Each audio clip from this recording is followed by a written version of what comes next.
Yo, what's up guys? I know it's been a little while since I put out a real tutorial, but I'm gonna be coming back more consistently with videos now, so let's get right into this tutorial. Now, you clicked on this video for vocal presets and how to make them, but if you're really into this content and you want to see more with vocal presets, you can check out my website where I have 3 available vocal presets, including the free Caleb James lead vocal preset that you can check out completely free. So I'll leave my website as the first link in the description, so you can go check that out right after this video. But without further ado, let me show you exactly how to make a vocal preset. So I'm going to be using FL Studio, but these same principles will work in any other sort of DAW like Pro Tools or Logic. Just kind of take the techniques and principles I'm using on each plugin and transfer them over to your own DAW and you'll be just fine. So in this video, I'm going to be showing how to make a lead vocal preset, but this same process will work for any sort of vocal. If you want to make a background vocal preset, an ad-lib vocal preset, this same process will work. The mix just might look a little bit different. So the very first thing that you're going to want is a raw recording, just like this. Too many times that I told you I'm scared, and too many times I let you in my bed.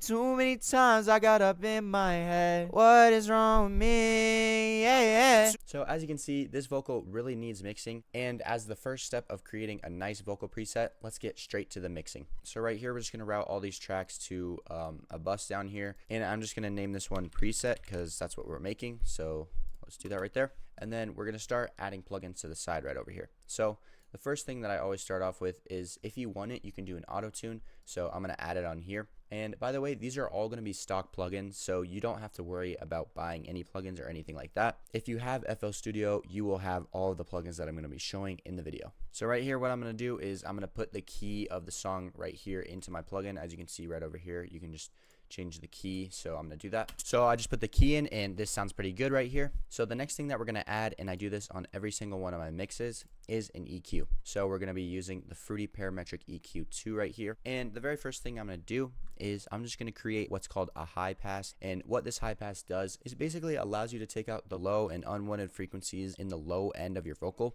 So that's exactly what we're going to do. So what I'm going to do with this high pass right here is I'm just going to play the vocal behind and just drag this little high pass right here forward until I think it sounds good. Too many times that I told you I'm scared. And I'm going to play this with the beat because I want to hear how the frequencies match on top of the music. Too many times that I told you I'm scared. Too many times that I told you I'm scared. Too many times I let you in my bed. Too many times I got up in my. So it seems right about here is the sweet spot for this vocal. Too many times that I told you I'm scared. I like the way that sounds. And then next what we're going to do is some more subtractive EQ. So I'm just going to sweep through like this with each little knob and find frequencies that I don't like that I want to cut out. So let's do that. Too many times that I told you I'm scared. I'm going to turn the beat off for this one. Too many times that I told you I'm scared. And too many times. So you guys can hear that unnatural frequency right there. All you really have to do is just drag it out just a tad bit. This will cut it out enough so that it won't really come through in the mix. So this is what that sounds like. Too many times that I told you I'm scared. And too. See, it just cleans it up a lot. Now let's keep doing that same process with the rest of these frequency knobs right here. So with the yellow one, I'm going to do the same thing. Too many times that I told you I'm scared. You can hear another unpleasant frequency right here. So again, I'm just going to cut that out. Too many times that I told you I'm scared. So yeah, moving on to the next knob, we're going to do the same process as the other two right here. So just sweeping through and finding frequencies that I do not like. Too many times that I told you I'm scared. And too many times I let you in my bed. So you can hear that frequency right there just sounds absolutely unpleasant. So I'm just going to cut that one out. Too many times that I told you I'm scared. And too many times I let you in my bed. And as you can hear, that one was a little bit more harsh right here. Too many times that. So that one might need a little bit more subtracting than the other one. So I just cut it down ever so slightly more than the other ones. But really, this is just a preference thing and it'll come down to practice. Okay, so now once we start getting into the high end, we're going to start boosting frequencies to give us a lot of clarity and crispiness in our vocal that I think really sounds good. And if you hear a lot of modern pop vocals, this is a very common technique in those vocals. If you can hear the clarity and crispiness in the high end, they use this technique a lot. So right here, all I'm going to do is I'm going to take this last final knob right here and boost it a little bit until I get that clarity I want. So again, I'm going to play this with the beat and tweak it until I get the exact sound I want. Too many times that I told you I'm scared. Too many times I let you in my bed. Too many times I got up in my head. What is wrong with me? So I think that sounds pretty good. As you can hear, it gives us a lot of that clarity, and I just like the way it sounds. So I'm going to leave that right there. And then the final knob right here, I'm just going to use this one to cut out another unpleasant frequency that we might have boosted in the high end, because those can be the most harsh and hard to listen to frequencies. So let's find that. Too many times that I told you I'm scared, and too many As you can hear, that frequency is unbearable, so all I'm going to do is turn that down. Too many times that I told you I'm scared, and too many times I let you in my bed. So that sounds pretty good. So yeah, that's going to be about it for the EQ. And then next, we're going to move on to the compression. So right here, all I'm going to do is open my compressor. With this compression, if we zoom in on here, you can see there is a lot of dynamic range with the volume. As you can see, the peaks right here and here and here. So what this is going to do is it's really going to help level those peaks out and make the volumes of the recording the same level all the way through. So this is going to help clean up the vocal a lot as well. And it'll also allow us to enhance the vocal in later stages of mixing without really bringing out those peaks in the volume and making them sound too loud or unbearable. It'll allow us to enhance the whole vocal and really bring out those parts that we maybe wouldn't hear without compression. So yeah, what we're going to do with this compression is I usually turn my ratio to about 3:1 to 4:1. This is also a preference thing though, so you'll have to play around with this a little bit. And then all I'm going to do is turn the threshold down until it starts to affect the vocal. So let's do that. Too many times that I told you I'm scared, and too many times I let you in my bed. So I think at about negative 20.5 decibels is where I really hear it start to affect the vocal. So I'm going to leave it at about there. And then I'm not going to mess with the gain at all, as this is already a pretty loud vocal. And then for the attack and release, I don't want to put them too long because I don't want them to hold on to the vocal for that long. So I'm probably going to leave them at about right here. For the compression type, not every compressor plugin will have this, but on this specific plugin, I like the vintage sound. So I'm going to turn that on the vintage preset right there. So yeah, that's going to be it for the compressor and the EQ. Now, these two plugins will be a very great base for creating any vocal preset, but especially a really good crispy lead vocal preset. Okay, the next thing that I'm going to add right here is what's called a sound Goodizer. Now, what this is basically a vocal enhancer, like I said before. So right here, I'm just going to play the vocal and tweak this plugin until I think it sounds good. Too many times that I told you I'm scared, and too many. So as you can hear when I turn it up, it really enhances the vocal a ton, but I don't want it that much, so I'm going to turn it down probably to about 25%. Too many times that I told you I'm scared. That sounds pretty good. And as you can see at the bottom here, it has 4 different presets, so we can go through those and see how they sound. Too many times that I told you I'm scared, and too many times I let you in my bed. I think I'm going to leave it on the A preset for now at about 20% right there. I think that's just what sounds best for my vocal, but again, this will be a preference thing, and you really have to play around with every single one of these plugins to get the exact sound that you want for the preset. So yeah, that's going to be it for the sound Goodizer. And then after that sort of enhancement, we are going to need another EQ on that to balance out some of those frequencies. So right here, all I'm going to do is use the techniques that I used on the first EQ and just sweep through and find those frequencies that I don't necessarily want within the mix. So let's do that. Too many times that I told you I'm scared. So I really don't like that frequency, so I'm just going to turn that down. Too many times that I told you I'm scared. And then we're just going to keep on going with every knob like before. You in my bed. Too many, yeah. It really seems like that enhancer really brought a lot of those harsh frequencies through in the low, mid to mid area, so I had to turn a lot of those down. This frequency up here is pretty loud, and my guess is that's the very harsh T sound that comes through there when I sing too many times. So I'm just going to check that with this last knob right here. Too many.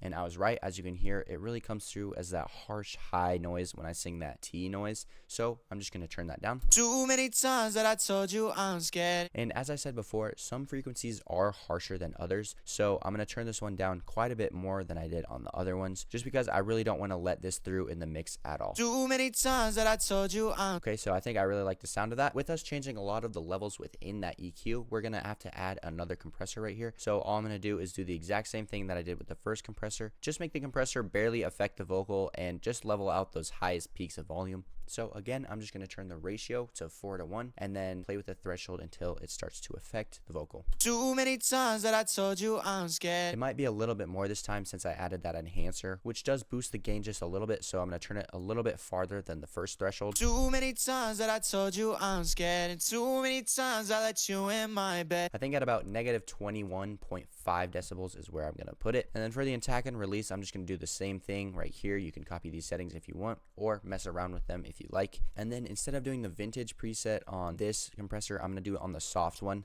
Since we did add that vocal enhancer, while enhancing it, it does bring through a little bit more of those harsh frequencies. So I just want to soften the vocal just ever so slightly. So we're going to put the soft compressor preset right there. So yeah, after all those plugins, the vocal went from this. Too many times that I told you I'm scared, and too many times I let you in my bed. To this. Too many times that I told you I'm scared, and too many times I let you in my bed. So as you can hear, the vocal is way crispier and way cleaner for a lead vocal preset now than it was at the start. And now that we have the bass mix for the lead vocal preset right here, all I'm going to do is I'm going to put some other effects on it, including reverb. So let's do that right here. So I have the reverb right here. Now usually I wouldn't recommend putting the reverb straight on the same track as the mix, but since we're making a preset, we kind of have to, since it all has to be on the same track. But what you can do if you just want the basic mix that we did before we added any effects like reverb, you can save this as its own preset right here, and you can just hit save mixer track state as and save that, and then add the reverb and other effects later. But since I'm showing you how to make a full preset in this video,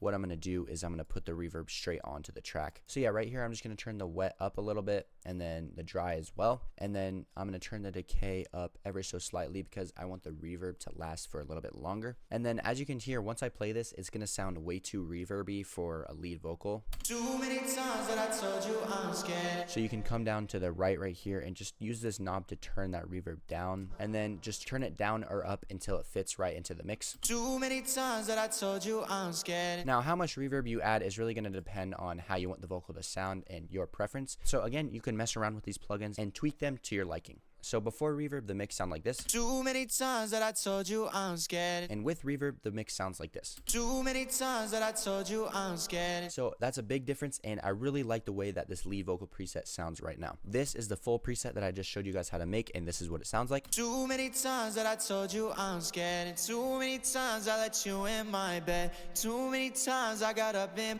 So yeah, as you can hear, it's a very crispy and clear lead vocal preset. All you have to do to save this is right click on the track that you created the mix on right here, go to File, go to Save Mixer Track State As, and you can rename this whatever you'd like. So I'm going to name this lead vocal preset, just like that.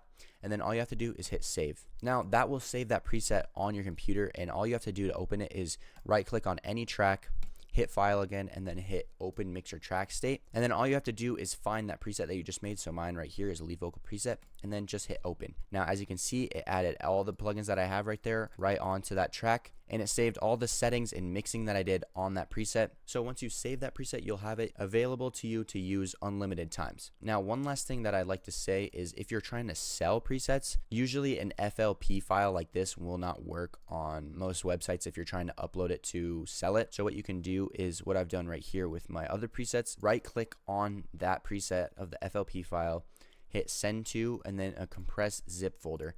Now what this will do is it'll put it in a folder that is able to be uploaded to any website that you can sell on, and this will allow you to be able to sell your presets. So yeah, that's going to be it for today. I hope you enjoyed the video. Again, if you're really intrigued and into presets like this and you want more content like that, you can check out my website. It'll be the first link in the description. I have 3 available vocal presets on there. One is completely free, and it's another lead vocal preset like this. So yeah, you can go check that out right now after this video. Again, thank you for watching, and I'll see you in the next one. I know that you want this to work, but you won't show that there's something to learn from me. Something to